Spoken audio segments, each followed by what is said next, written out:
see this morning. You got to St. Louis yesterday, and you got to sit down with somebody pretty interesting there in the community. Tell us about it.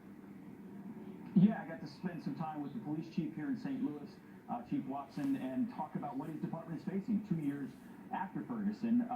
The crime rate, the murder rate in St. Louis is actually the highest in America per capita. So they still face a big problem there. They continue to have Black Lives Matter protests, and they're doing the best they can to address it, but it's not clear necessarily in this city that relations have improved all that much with the black community. We went out to talk to folks on the street also. Still a lot of mistrust, and unfortunately still a lot of violence in the streets of St. Louis.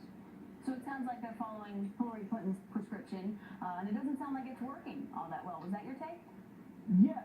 I mean, my sense is they're trying to do community engagement, but what the chief mentioned were things like implicit bias training and meeting with Black Lives Matter activists, and they dismissed things like stop and frisk, which is something that Donald Trump has talked a lot about. So they're trying more of the engagement approach than the sort of Giuliani-style aggressive broken windows theory, where stop and frisk approach. And that's what's going to be talked about on the stage tonight. Hillary Clinton has talked about retraining our police officers for implicit bias.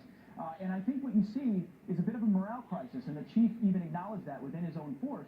You know, the guys on the street and gals who are working those blocks, there's something called the Ferguson effect.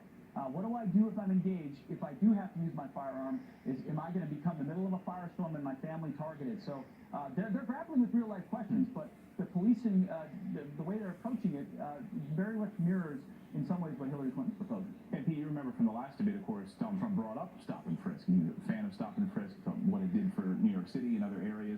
Well, I don't know if when you're talking to the police chief or when you're out on the street talking to community members, are they in favor of the Trump-style approach to policing?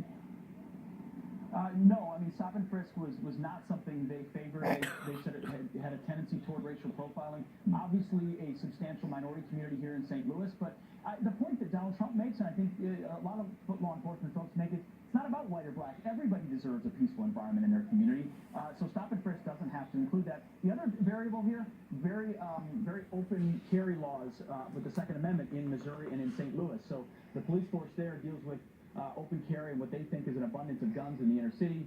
So he's trying to figure out how to address illegal weapons while making sure that lawful owners have the ability to protect themselves. Well, you have 2 officers killed last night. The debate site's about 20 miles away from Ferguson. This is a topic that almost certainly has to come up. Pete, thanks so much. It sure will be. Thank you. Pete. Well, the time is now 20.